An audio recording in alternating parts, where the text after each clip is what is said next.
Hey guys, it's Nicholas back. How have you been? So I usually record these videos on Fridays. Um, Today's Tuesday, and I thought I'm just coming in off the road, but I should probably record this now.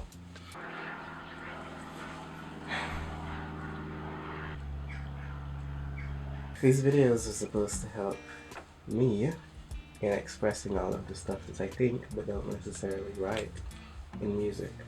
But also so you can know that you're not the only person struggling with stuff.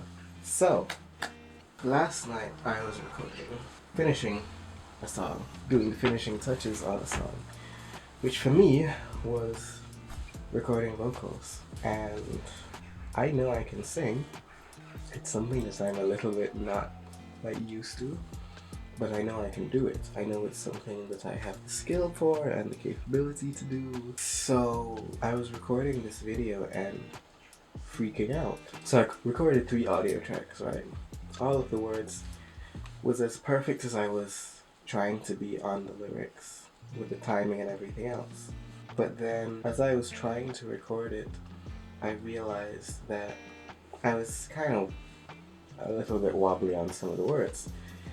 So, me being my overly technical self, I went and started editing all of the audio. So I was looking at anywhere there was breathing or wavering in how I pronounced stuff.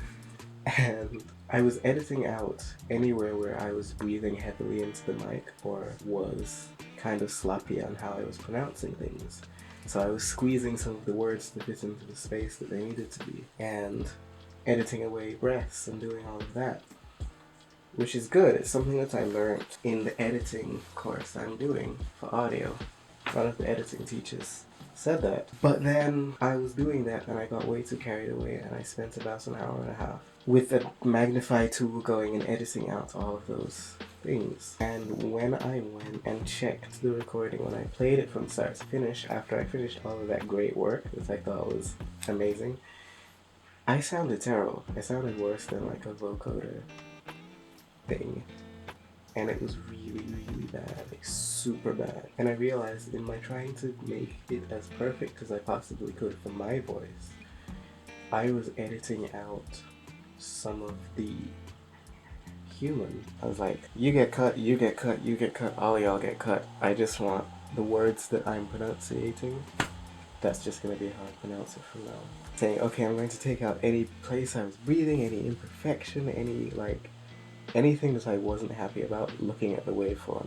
You get cut, you get cut, you get cut, all y'all get cut. I just want the words that I'm pronunciating and nothing else. I don't want any breaths, all y'all get cut. I don't want any hums, all y'all get cut. I don't want any place where I don't sound as good as I sound to myself. All y'all get cut. I spent a long period of time doing that. Was really successful in doing that because I could see you visually looking at the audio. All that I thought needed to be removed. I listened to it, it sounded terrible, and it didn't sound like me. It sounded like some poor imitation of me, and it didn't sound good. It didn't sound processed or anything. It didn't sound like how I wanted it to sound. And I kind of freaked out because I was like, oh my gosh, I just spent an hour and a half for no good reason. When I was wondering what was going on, I realized that all of the things that I thought were imperfections were really, really important for how people sound. Because we're not just keyboards that you play the exact note and then the voice comes out. We have intonations, and we have breaths, and we strain sometimes when we're pronunciating certain things. And it's all very fluid and very lifelike. And that doesn't get converted if you take out all of the imperfections in stuff. Which, bearing in mind, was what the song was about in the first place. The fact that I was always scared of singing in places because I'm like, people are gonna hate it because I don't sound like Adele. But of course I don't sound like Adele. I sound like me. And I sound like me who hasn't sung in 10 years because I don't know why I did that. That's not 10. I sound like me who hasn't sung in 10 years because I'm scared of singing. And in order to get better at singing, I need to sing, which the song is about me trying to sing, and people saying, you should go, you should sing. And me being like, but I don't know how. But I can, I know I can, but I'm scared. And just getting trapped there. And it was such like a slap across my face, because I'm like, here, working on this song. I don't, I'm here working on this song about the stuff that I'm not going to do. Like, I wrote down the lyrics some time ago and I was like, yo, this is stuff that I hate that I do. So let me write down something about it, get it out of my system and say, alright, we're starting new. We're going to work this out. We're going to figure out how we're going to get through these insecurities. All y'all get cut. And then I wasted about 2 hours editing this audio purely based on my insecurities and screwed up what was okay. It wasn't bad. Like, sure, technically I'm not a technical singer, but I'm not terrible. And I remember when I was younger, I used to pray, Lord, please give me a good voice. Please give me a voice that I can actually use well and blow people out of the water and sing it, and people will be like, yo, that's amazing. And I prayed that for about 5 months. Every time I was recording something, Lord, please give me a good voice. I remember I was doing that for a while and something came across my path, and I remember distinctly the question being, yo, what have you done with what you have though?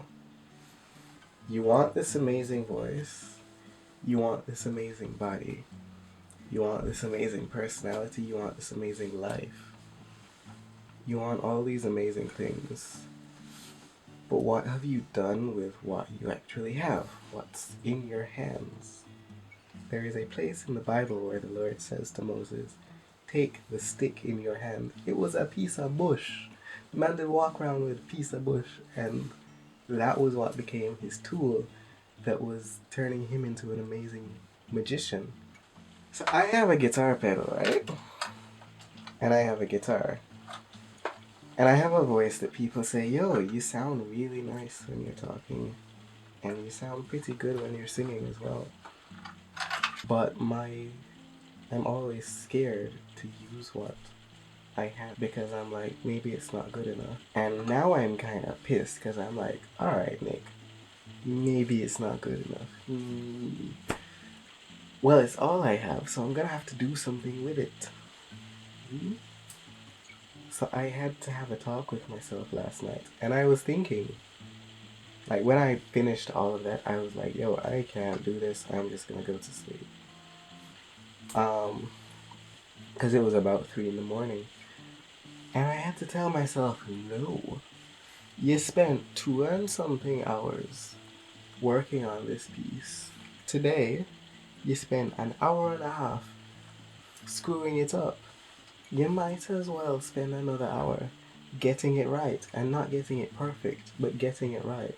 Getting it right for what you can do right now with what you have. So I stayed up until 3:30 something and just recorded the audio lines over again, filling in the little places and like doing one line over again, doing one line.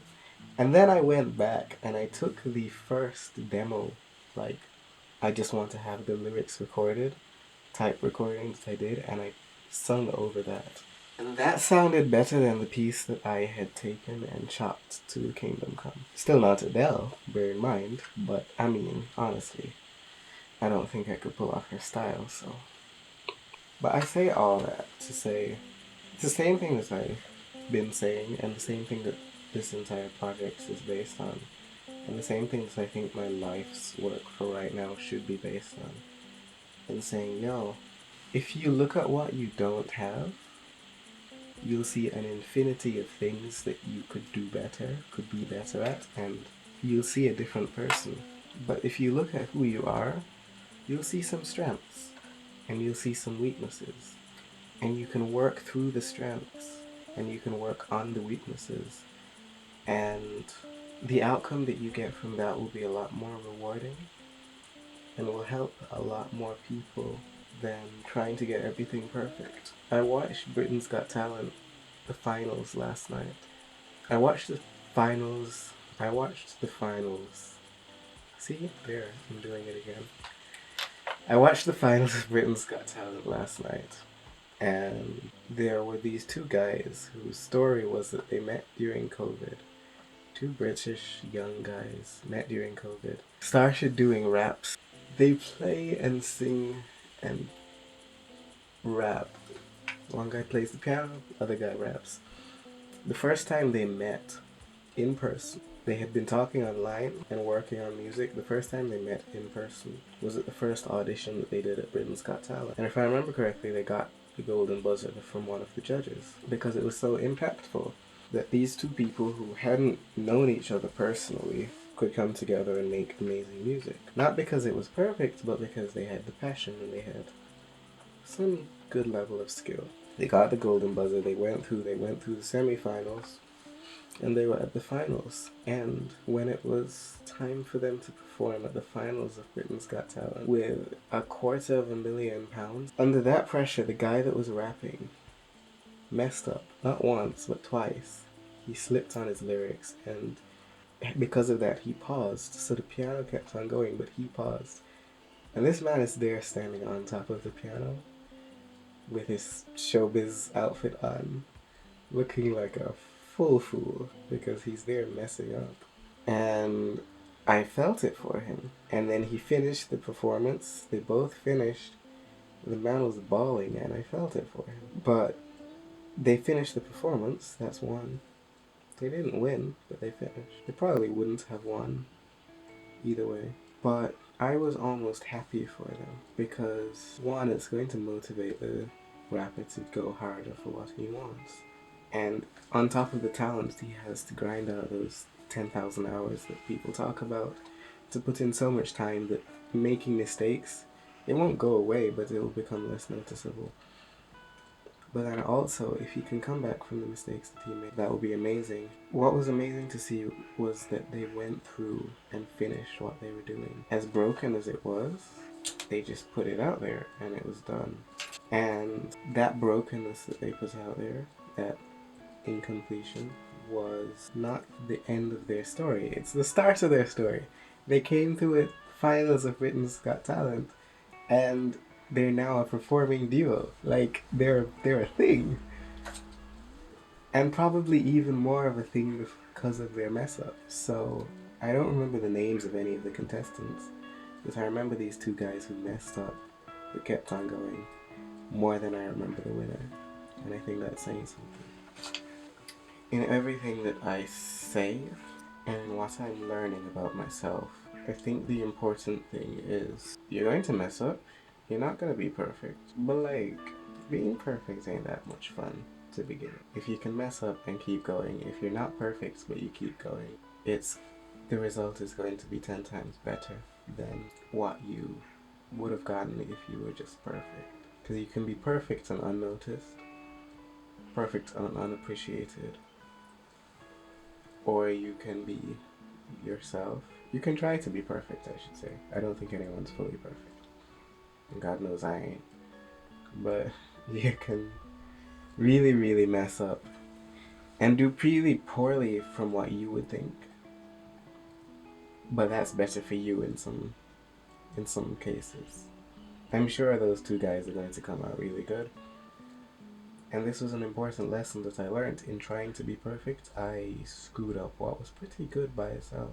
I just need to get more comfortable with myself and learn how to use what I have better.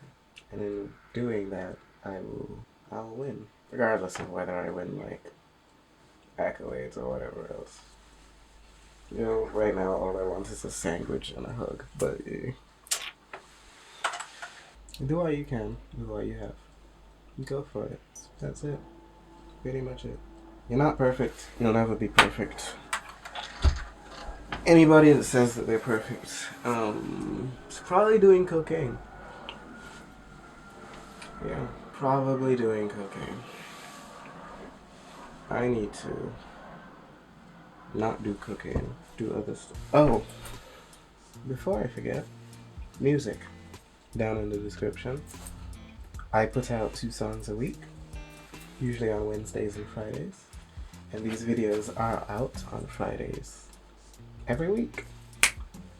Just get it. You can check out my music on Spotify. It also will be on Apple Music, iTunes, and all of that, but a little bit later. So if you want to know when that's going to be, check my Instagram or other socials. They're down there. So I'll say when everything is out on whatever platform. You can go listen. I hopefully get inspired. There's a super inspiring story I heard from someone that listened to one of my songs. But I'll tell you that another day. Oh gosh, my glasses. Also, I'm looking fire. Yeah, I just wanted to put that out there. I look damn good. Let's go. Let's go.